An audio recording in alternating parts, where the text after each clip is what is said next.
आपने कभी कड़ पिशाचिनी सिद्धि के बारे में सुना है?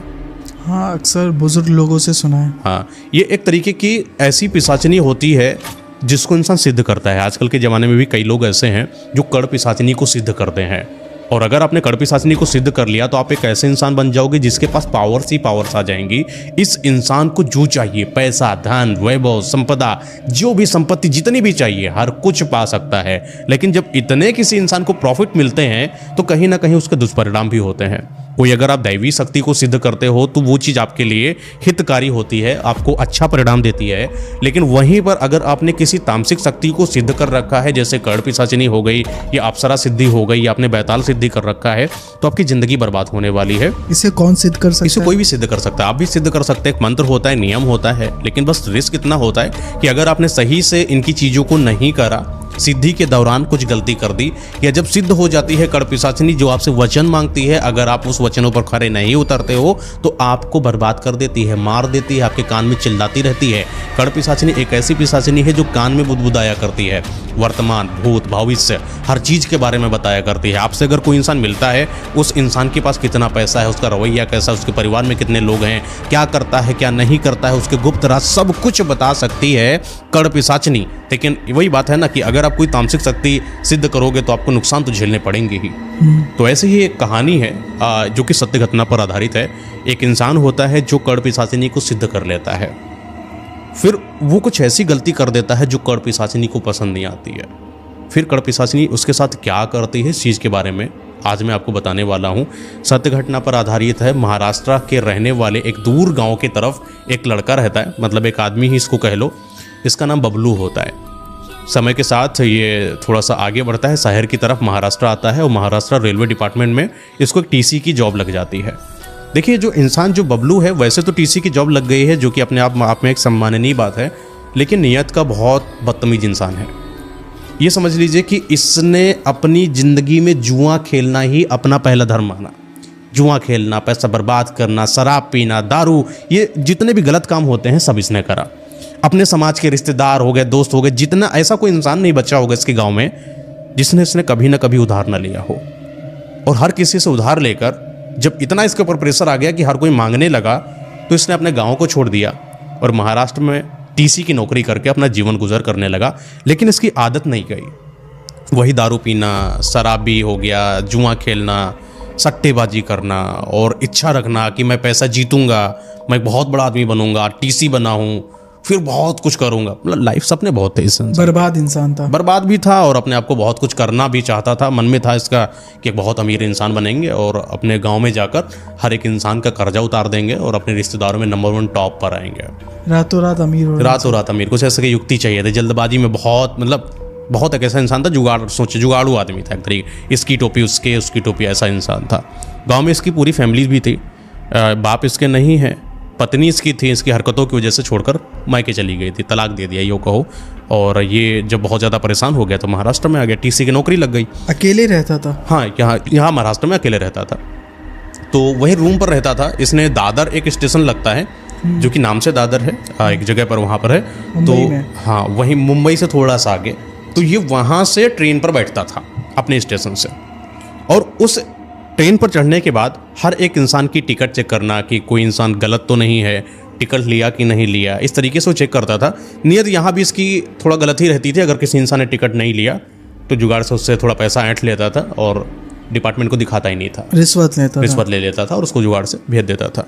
तो रात की समय की इसकी ड्यूटी लगी थी। रात ही में 10 बजे से लगाकर 6 बजे तक ट्रेन में चढ़ता, पूरी बोगियाँ चेक करता, इत्मीनान से बैठता, अपने स्टेशन पर उतर जाता। वही कम से कम 4 या 5 अप्रॉक्स 8 या 10 किलोमीटर आगे स्टेशन था दूसरा वाला, जहाँ पर ये उतरता था। फिर अगली ट्रेन से ये वापस आ जाए, ऐसा रूटीन था इसका। तो मेन ऐसी बात होती है कि एक रात की बात होती है, ये अपने स्टेशन से ट्रेन पर चढ़ता है। जब ये ट्रेन पर चढ़ा तो इसने देखा कि जो आज की बोगियाँ हैं उनमें कुछ खास लोग हैं नहीं।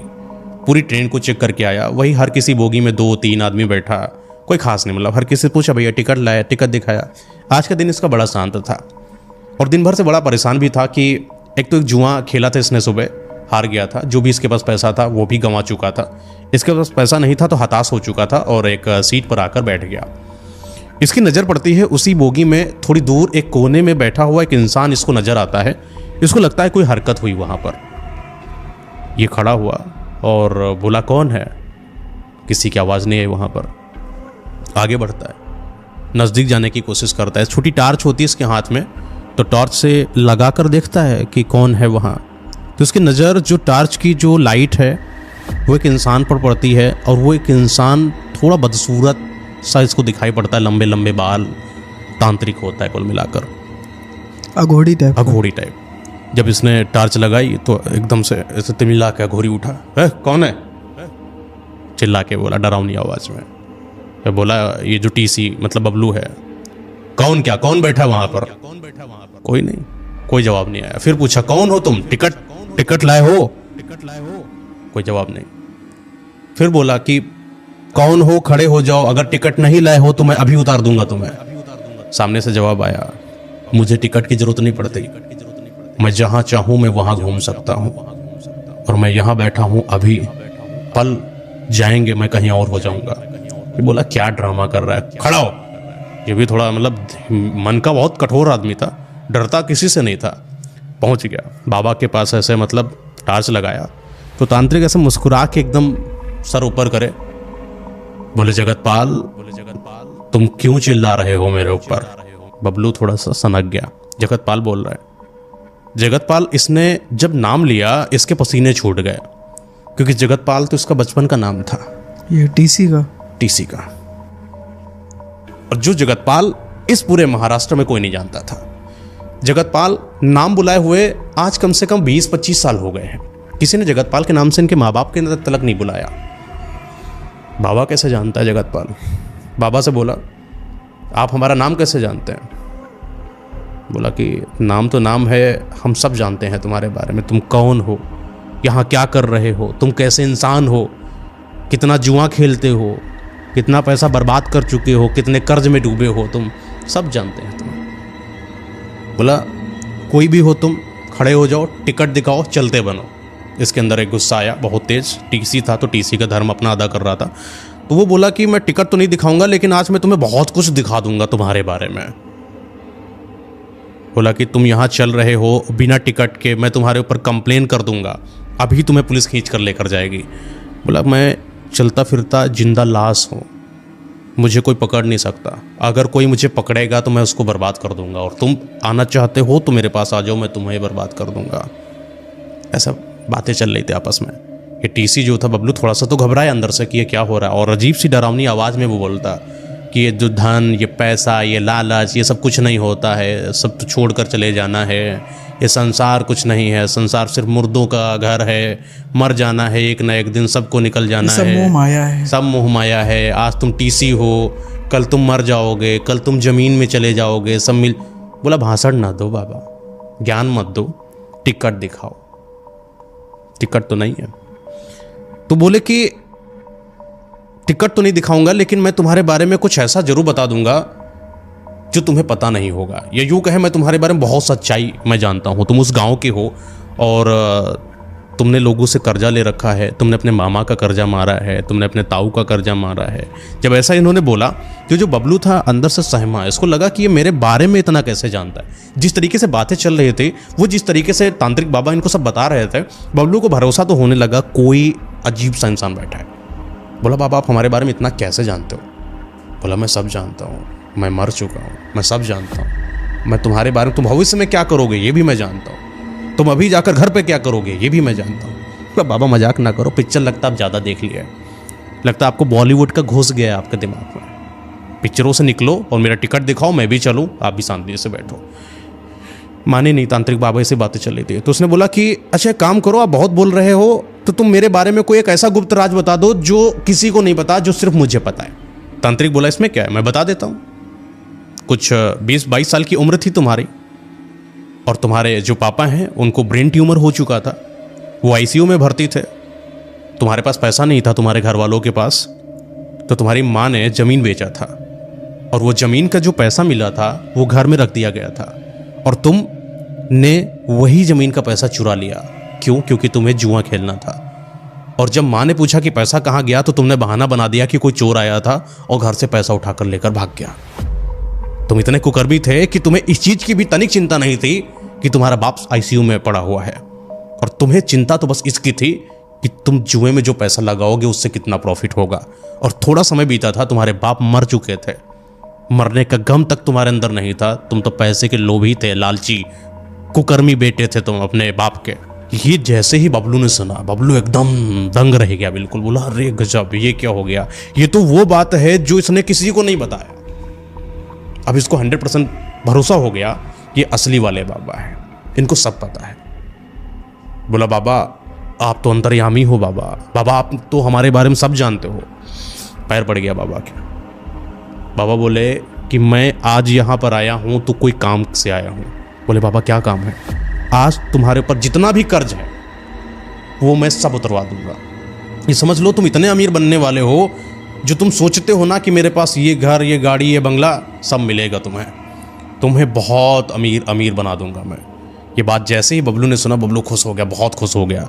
बोला कि बाबा अच्छा एक बात बताओ, चलो ठीक है आप ये बात बता रहे हो, लेकिन ये बताओ कि आप हमारे बारे में इतना जानते क्यों हो?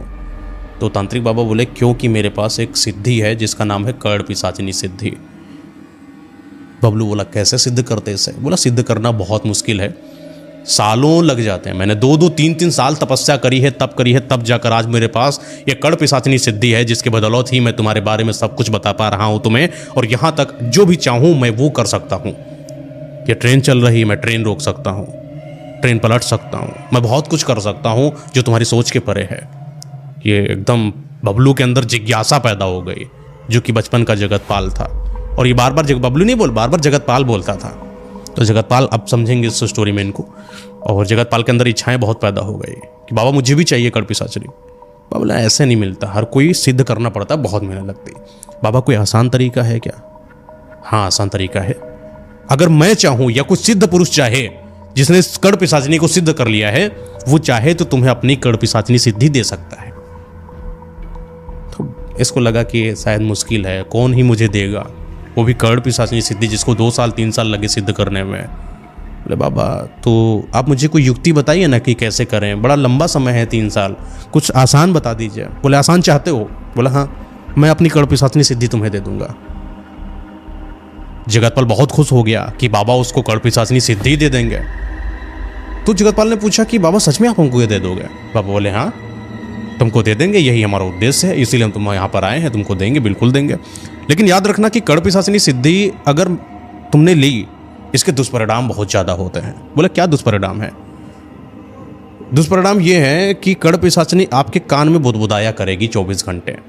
एक समय पर तो बड़ा आकर्षक लगेगा तुम्हें, जब तुम्हें सब कुछ नई नई शोहरत, नई नई दौलत मिलेगी तो तुम्हें बड़ा अच्छा लगेगा, लेकिन समय के साथ तुम बहुत परेशान हो जाओगे। तुम इतना परेशान हो जाओगे कि तुम अपने आप को मारने की तलक इच्छा रखोगे कि कैसे मैं इस पिशाचिनी से दूर हो जाऊं।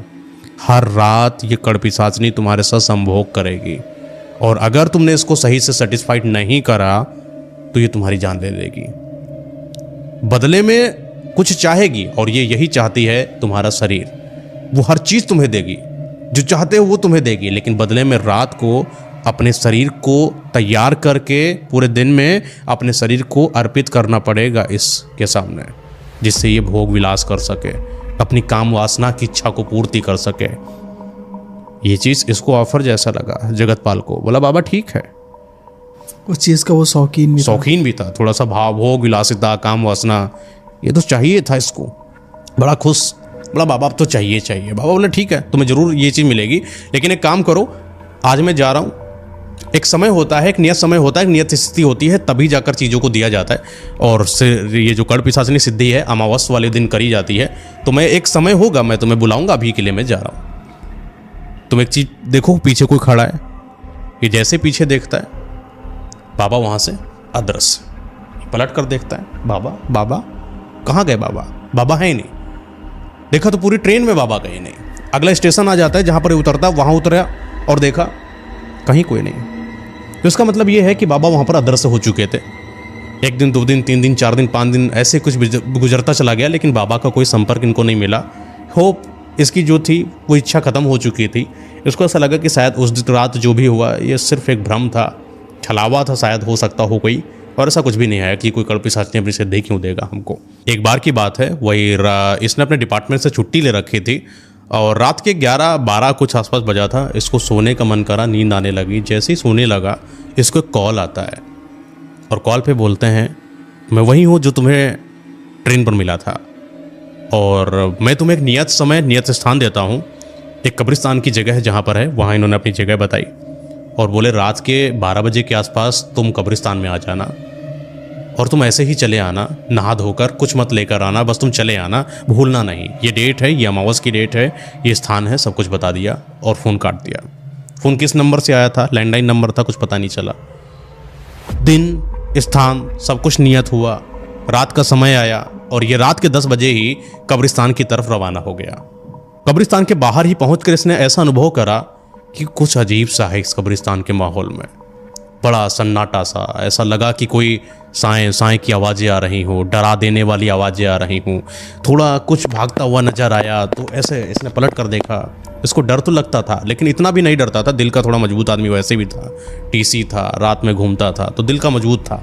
तो कब्रिस्तान की तरफ, अंदर की तरफ बढ़ता हुआ चला जा रहा था। इधर लाशें, उधर लाशें, सिर्फ लाशें ही लाशें।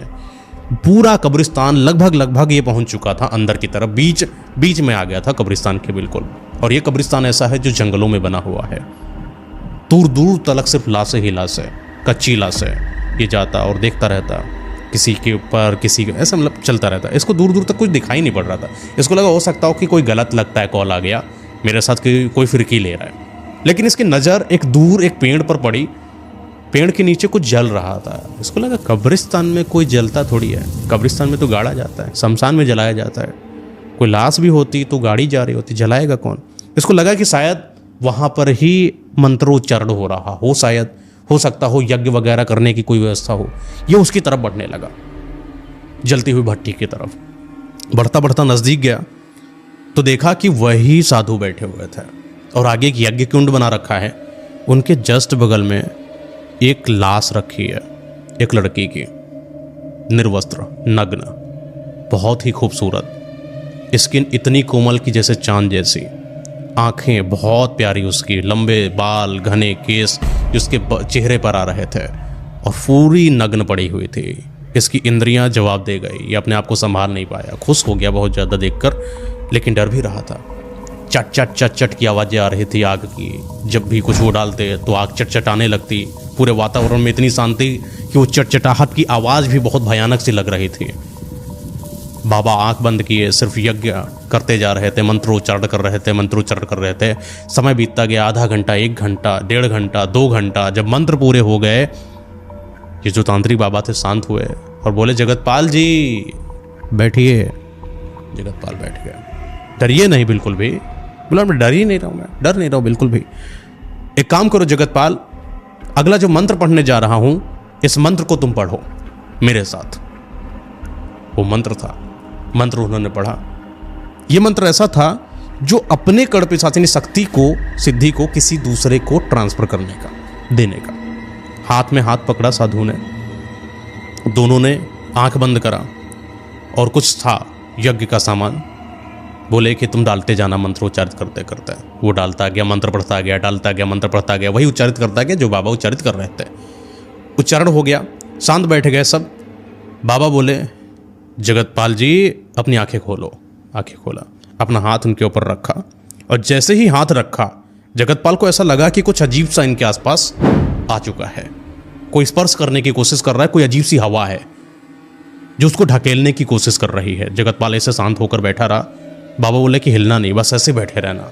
थोड़ी देर के बाद वहाँ का वातावरण इतना शांत हो गया, ऐसा लगा कि सब धुआं, नकारात्मकता भर पड़ी है, गंध आ रही है, कोई रोने की आवाज़ आ रही है, किसी की दहाड़ने की आवाज़ें आ रही हैं। बहुत गंदगी होती है ना, किसी जगह पर आप बैठ जाओ, कूड़े करकट, ये सड़ी हुई लाशों की ऐसी बदबू जो होती है वो आने लगी। इसने देखा जो बगल में नग्न लड़की पड़ी हुई थी, उसकी लाश, वो धीरे धीरे उसकी जो खाल है वो सिकुड़ने लगी है। उसकी जो आंख है, आंख से कोई तरल पदार्थ बहने लगा है, काला काला। आंख बिल्कुल बाहर की तरफ आ रही है, स्किन फटने लगी है, उसके बाल भी खत्म हो गए, जो स्किन के बाल हैं वो नीचे झुलस के गिर गए। उसकी नाक भी बिल्कुल टेढ़ी हो चुकी है, बदसूरत सा चेहरा, सड़ जैसी गई हो लाश, कुछ वैसे, शायद दुर्गंध जो है इसी लाश से आ रही हो। बहुत डर चुका था जगतपाल और बोला बाबा अब क्या करना है। बाबा बोले अब जाओ घर, लेकिन एक चीज याद रखना कि आज तुमको कड़ पिशाचिनी सिद्धि मैं दे रहा हूं, अपनी एक मंत्र दे रहा हूं, इस मंत्र का रोज उच्चारण करना 108 बार। और जैसे जैसे करोगे कड़ पिशाचिनी तुम्हारी सिद्ध होती चली जाएगी जल्द ही, और तुम्हारे पास कड़ पिशाचिनी आ जाएगी। फिर जो चाहोगे तुम वो करोगे।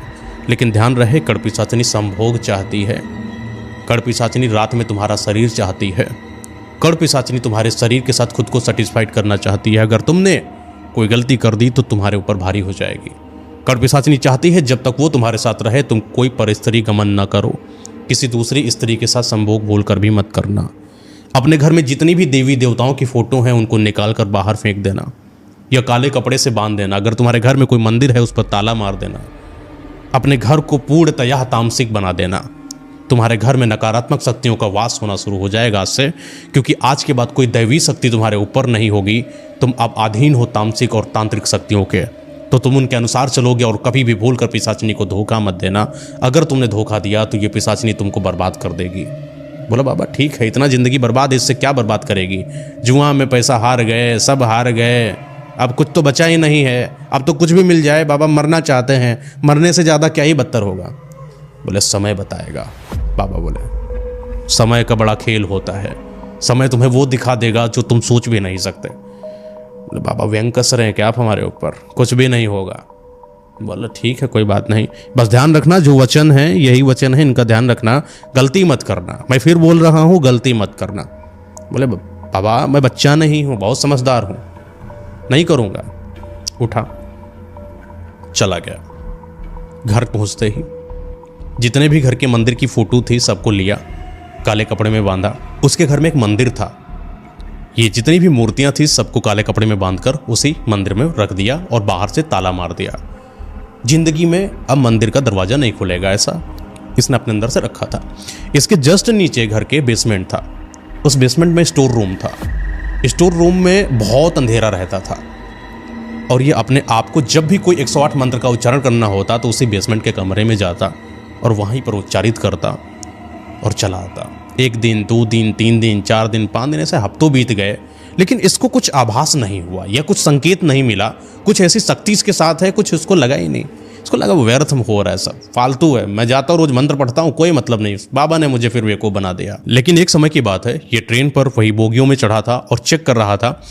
बगल में कुछ यात्री बैठे थे, एक महिला थी, उसके हाथ में कुछ सामान था, सोने का था, जो जेवर हाथ में रखे थे। उसने देखा कि उसके हाथ से जेवर गायब हो गए हैं। गायब हुआ है तो इन्हीं यात्रियों के बीच में ही होगा।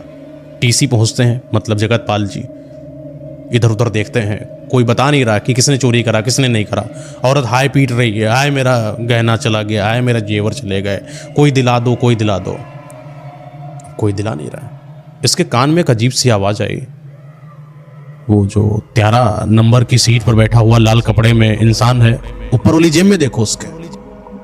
इसको लगा कान के पास आवाज आएगी, कुछ अजीब सा इसको महसूस हुआ। बोला पता नहीं क्या है, लगता है शायद कुछ संकेत मिला इसको, अंदर से आभास हुआ कि शायद अब कुछ हुआ होगा, लेकिन पता नहीं सच है कि नहीं। तो बोला अच्छा एक काम करो, सबको बैठ जाओ, उस वाली सीट पर ये जो लाल कपड़े में आदमी बैठे हैं इनकी ऊपर वाली जेब चेक करो। सारे लोग गए, जेब में हाथ डाला, जेवर निकला, सबने उसकी धुलाई करी, पीटा। अब इसको अपने अंदर से भरोसा हो गया कि कुछ तो मेरे साथ संकेत मिल चुका है। ये पिशाचिनी दिखती नहीं थी? नहीं दिखेगी कभी नहीं, अदृश्य रहती हमेशा, किसी को नहीं दिखेगी, खुद उसके मालिक को नहीं दिखेगी। तो इसको बड़ा अच्छा लगा, फिर ये गया 108 मंत्रों का उच्चारण करा। एक बार की बात है, अपने बेडरूम में बैठा था और सोने की तैयारी कर रहा था, लगभग सो ही समझो लेट चुका था। इसके घर में अजीब सी कुछ रोने की आवाज़ें आने लगी, नीचे बेसमेंट से खड़बड़ाने की कुछ आवाज़ें आने लगी। ये घबराया, ये तुरंत उठा बेसमेंट की तरफ गया और जैसे ही बेसमेंट की तरफ गया इसने देखा कुछ नहीं वहाँ पर। ये फिर वापस चला आया, फिर आकर सो गया। जैसे सोने की फिर कोशिश करा, सो तो चुका ही था, बीच में इसकी नींद खुली, इसने देखा कि कोई इसके बेडरूम में पायल के छन छनाने की आवाज़ आ रही है, छन छन अजीब सी आवाज़। वो फिर उठा, खड़ा हुआ, देखा कोई नहीं, ये फिर सो गया। लेकिन फिर इसको कुछ खड़बड़ाहट की आवाज़ आई, वही स्टोर रूम से, बेसमेंट के। ये नीचे गया, बेसमेंट में दरवाज़ा खोलता है और दरवाजे के उधर कोने में एक महिला खड़ी थी। ये देखा, बहुत खूबसूरत महिला, इतनी खूबसूरत कि जितनी आज तक इसने कभी ना देखी हो। इसको अपनी तरफ खींच रहे थे। आंखें बहुत खूबसूरत, नसीली, उसके जो कपड़े पहने थे इतने उभारदार उसका बदन था कि ये सम्मोहित हुआ जा रहा था उसकी तरफ। उसकी आवाज़ भी बहुत प्यारी थी। आओ मेरे पास आओ, आओ मेरे पास आओ, तुम्हें कुछ नहीं करूंगी मैं तुम्हारी हूँ, तुम जो चाहो मेरे साथ करो, आज रात मैं तुम्हारी हूँ, ये बोला। और ये चलता चला जा रहा था। उसके पास गया, शारीरिक संबंध बनाए, इसको बहुत मजा आई। ये बेड पर था, इसने आंखें खोली तो देखा कि मैं बेड पर ही हूं अभी। मतलब जो भी हुआ ये सब सपने में हुआ, रियल लाइफ में नहीं हुआ। बाबा ने एक और बात कही थी कि ये जो भी चीज़ें होंगी सब सपने में होंगी, इसके लिए अपने शरीर को तैयार रखना तुम। तो इसको अच्छा लगा और खूब मजा आई इसको। अपने काम वासना में इतना निवृत्त हो चुका था ये, हर रात सपने में ये उसी इस तरीके के साथ जाता, संभोग बनाता और पूरे दिन में जो चाहता, पैसा, कर्जा, धीरे धीरे इसके पास इतना पैसा हो गया, सारे कर्ज इसने निपटा दिए। ये गाड़ी, वो पैसा, वो जेवर, वो सोना, ये जितना घर में लग सकता था सब इसने बना डाला। इसकी पत्नी को जैसे ही पता चला कि मेरा पति अमीर हो रहा है, ये पत्नी इसके ऊपर खींचती हुई चली आई। हालांकि पत्नी जब छोड़कर गई थी तो इसलिए छोड़कर गई थी कि ये गरीब हो चुका था, पैसा नहीं था और कर्ज में डूब चुका था। लेकिन आज जब पत्नी को पता चला कि मेरा पति इतना अमीर है तो ये वापस आ गई इसके पास। और जब पहली बार अपनी पत्नी को देखा इसने बहुत दिनों के बाद, बड़ा खुश हुआ, अपने आप को संभाल नहीं पाया और बोला, पत्नी से अच्छी से बातचीत करने लगा। पत्नी ने बोला, मैं तुम्हारे साथ रहना चाहती हूँ। इतना पैसा जब इंसान के पास हो जाता है ना, इतना खुश हो जाता है कि इंसान पुरानी बातें जो रंजिशें भूल जाता है। स्वागत है तुम्हारा, आओ हमारे घर में। दिखाना भी चाहता था कि तुमने छोड़ा था ना मुझे मेरी गरीबी पर, देखो मेरे पास क्या है, आज सब कुछ तो है मेरे पास, रहो तुम जैसे चाहती हो, तुम वैसे रहो। आ गई पत्नी। लेकिन जब इसकी पत्नी इसके पास आई तो पति पत्नी थे, तो शारीरिक संबंध बनना तो जरूरी है। पत्नी बहुत कोशिश करती कि मैं अपने पति के साथ रात में साथ में लेटूं, लेकिन इसको पता था कि मैंने कहीं वचन दे रखा है, तो बोला कि नहीं, हम साथ में नहीं रहेंगे। रात में जब भी वो कोशिश करती कि इसके करीब आए, ये करीब नहीं आने देता और बहुत फासला बना के रखता अपनी पत्नी से। पत्नी तो थी, घर में रहती, लेकिन दूरी बना के रखता था। इसने पत्नी से बोल रखा था कि नीचे बेसमेंट है, बेसमेंट में कभी मत जाना। ठीक है। एक रात की बात है, तो ये अपना ड्यूटी पर गया था। सुबह आया 8 बजे के आसपास, 8-9 बजे ड्यूटी करके 6 बजे अपना कंप्लीट हुई ड्यूटी। वहाँ से निकला 7-8 बजे के घर आते आते।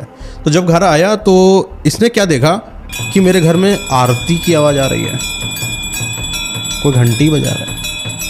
दरवाज़ा खोला तो पत्नी बहुत खुश, आइए सब पूजा वूजा हो रही है घर में। और ज़्यादा करीब गया तो देखा मंदिर का दरवाज़ा खुला है। आज जितनी फ़ोटो थे सब पे काला कपड़ा हटा है। पत्नी बोले, आइए आइए, आज तुम लोग बहुत खुश हैं, आज सबको पूरा दान पुण्य करेंगे, पंडितों को मैंने बुलाया है, आप बहुत आगे बढ़े, मैं यही चाहती हूँ, और देखिए कितना मैंने व्यवस्था करा है। ये बहुत गुस्सा हुआ, अंदर से झल्ला गई, ये क्या हो गया मेरे साथ, ये तो नियम में था, ये तो वचन में था, टूट गया वचन। वचन कौन सा टूट रहा है? मंदिर नहीं चाहिए घर में, लेकिन मंदिर आ चुका है। आज बहुत ही परेशान हो चुका है। अगली ही रात ये अपने आप को बहुत कोस रहा था कि मैंने क्या करा। हालांकि कुछ ऐसा खास इसके साथ अभी घटित नहीं हुआ था, लेकिन जब ये रात में अपने बेड पर लेटा हुआ था, उसके पहले की बात मैं करूं तो जब ये अपने वहां पर गया था जॉब पर ड्यूटी करने, इसके दिमाग में वही सब बातें घूम रही थी कि पत्नी ने ये क्या कर दिया।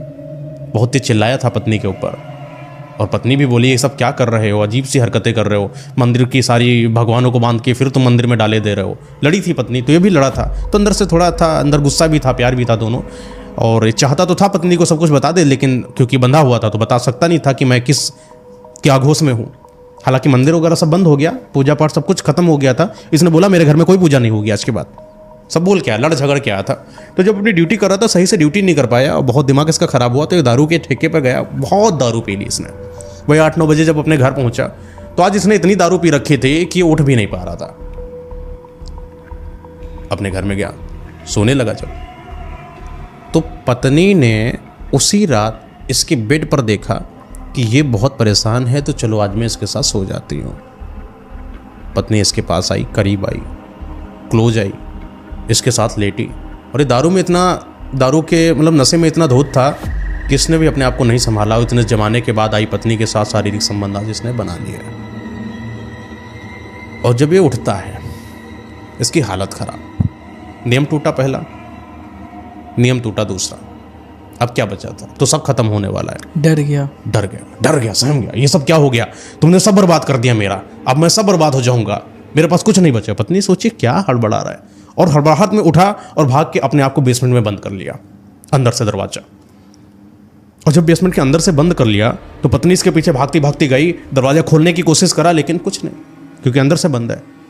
अंदर से चिल्ला रहा है, आवाजें आ रही रोने की, मुझे मत मारो, मुझे मत मारो, मैंने कुछ नहीं करा है, सब गलती से हो गया, एक बार के लिए मुझे माफ कर दो, तुम मुझसे दूर चली जाओ, क्या चिल्ला रही हो मेरे कानों में? ऐसे बातें कर रहा था, आवाजें आ रही। पत्नी बाहर से सुन रही, खड़बड़ाने की आवाजें आ रही। जब इसने दरवाजे को हल्का धक्का दिया, नहीं खुल रहा है, तो दरवाजे के जस्ट बगल में थोड़ी सी दराज थी। इसने दराज से झांका, और जब झांकता है तो देखती है कि मेरा जो पति है वो एक कोने में ऐसे कान बंद किए बैठा है, और वो कह रहा भागो यहाँ से, हाथ ऐसे ऐसे, मतलब एक हाथ से ऐसे ऐसे कर रहा है और एक हाथ बंद किया, कभी दोनों हाथ बंद कर लेता। उसकी दुर्दशा को देखकर पत्नी को लगा पता नहीं क्या हो गया मेरे पति को, आज इतने पागलों जैसी हरकतें क्यों कर रहा है? पागल हो गया, बिल्कुल पागल। थोड़ी देर के बाद ये देखती रही कि रोने की आवाज़, चिल्लाने की आवाज़, ऐसा लग रहा हो किसी ने किसी को नोच दिया हो। जो नोचने पर दर्द होता है, जो कराह निकलती है, जो चीख निकलती है, वो सारी चीख इसके पति से आ रही थी। एक बार को ऐसा हुआ कि इसके जब दराज से इसने झाँक कर देखा तो कुछ अजीब सा इसके दराज के ऊपर आया, जिससे भयभीत हो गई। इसने पीछे अपना मुंह किया, लेकिन पत्नी थी, पति को कैसे छोड़ दिया, कह रहे खड़ी रही। फिर देखा दराज से, फिर वो परेशान। लेकिन थोड़ी देर के बाद ये जो दर्द था, ये जो कराहट थी, ये जो चिल्लाहट थी, ये जो आवाज़ें थी, ये शांत हो गई। ऐसा लगा कि अंदर सब बहुत अच्छा हो गया है, नॉर्मल सा सब। दरवाजे पर हाथ मारा, पहले ही बार में दरवाज़ा खुल गया। और जब दरवाज़ा खोलकर इसने देखा तो उसके कोने में अपने ही पति की लाश पड़ी हुई थी, और लाश कुछ ऐसी जो कोई देख ना सके। पूरे हाथ पर कटे, गर्दन मुड़ी हुई, हाथ एकदम कटे हुए, जो उंगलियां हैं पूरे कमरे में फैली हुई। इस तरीके से दुर्दशा हुई थी उसकी कि जो वो देखी थी वही बयां कर सकती है इस दुर्दशा को। और ये जाकर पति के पास बैठकर रोने लगी, बहुत हिलाने लगी, उठो उठो उठो। कहाँ उठे, उन तो मर चुका था। जब ये रो रही थी, सिसक सिसक कर रो रहे थे, तो उसको लगा कि इसके कंधे पर किसी ने हाथ रखा है और उसको खींचने की कोशिश कर रही है। जैसे इसने पीछे पलट कर देखा